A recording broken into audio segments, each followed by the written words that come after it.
Hi guys, welcome back to Fundamentals of Design, a TUTS Plus premium course. I'm Kim Boltzma, and today we're going to talk about proximity. In the last lesson, we covered the principle of alignment, where items are lined up in order to give a design flow.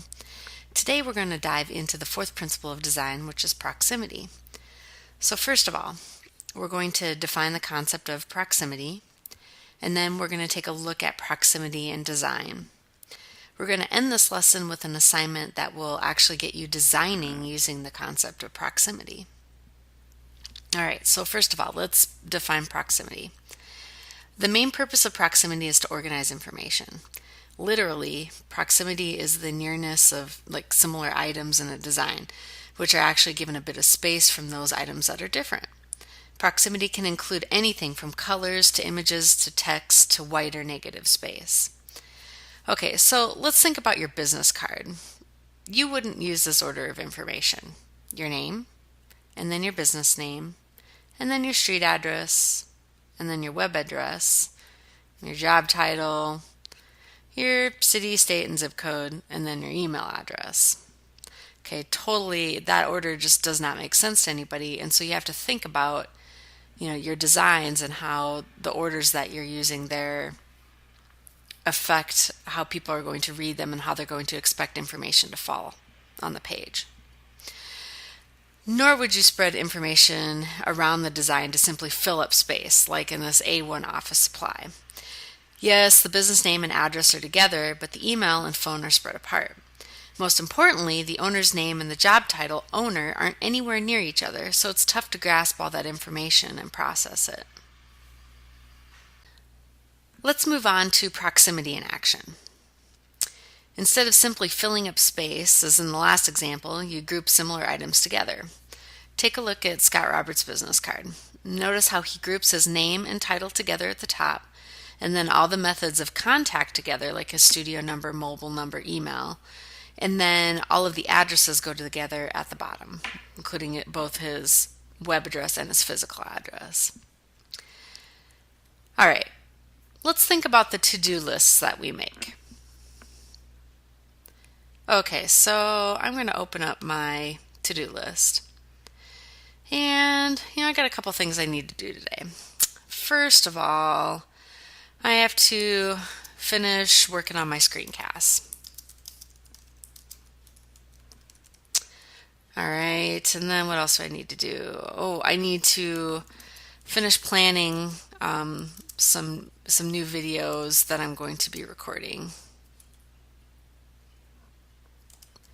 Okay, let's see here. Oh yeah, I have to take my daughter to the dance store to get some tap shoes and ballet shoes. Okay, what else do I need to do? Oh yeah, I totally need to clean my upstairs. It's a mess up there. It's kind of embarrassing. Oh, and I do need a couple things at the grocery store too. So I need some bananas, need some bread, need some cheese, some snacks, and some coffee. All right. Oh, I got one other thing too. My daughter had this homework assignment. I need to print some pictures so that we can do this homework assignment. We're making a family tree. Okay, so I'm not going to complete my to-do list in that exact order, okay?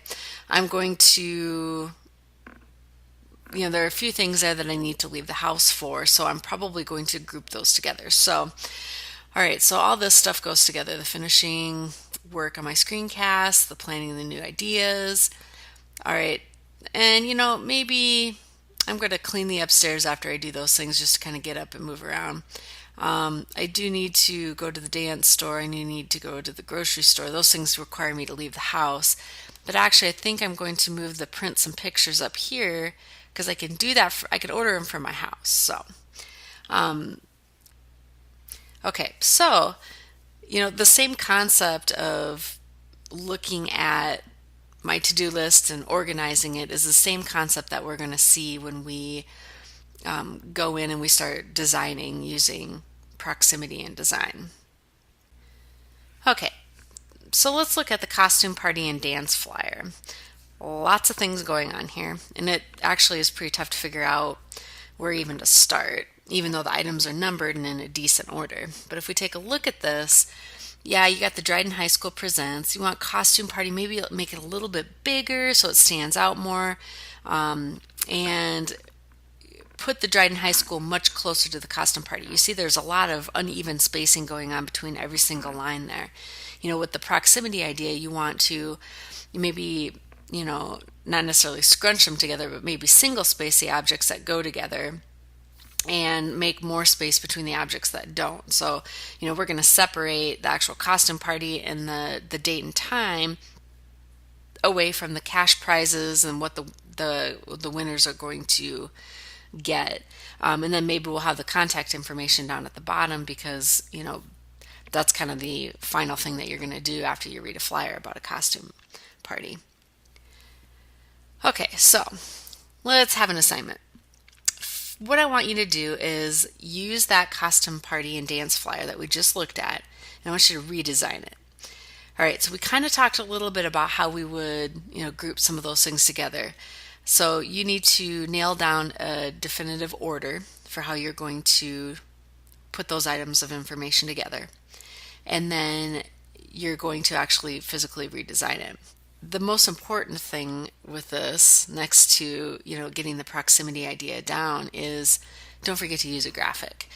There are a lot of great websites on the internet for getting stock photography, and even ones that you're just doing for, professional pictures that you can, or graphics that you can download, and you can get them for free and use them just for personal purposes. Okay, so next time we're going to look at negative space, or what some people refer to as white or empty space in design. Again, my name is Kim Boltzma, and all of us here at Tuts Plus, thank you for watching. Have a good one.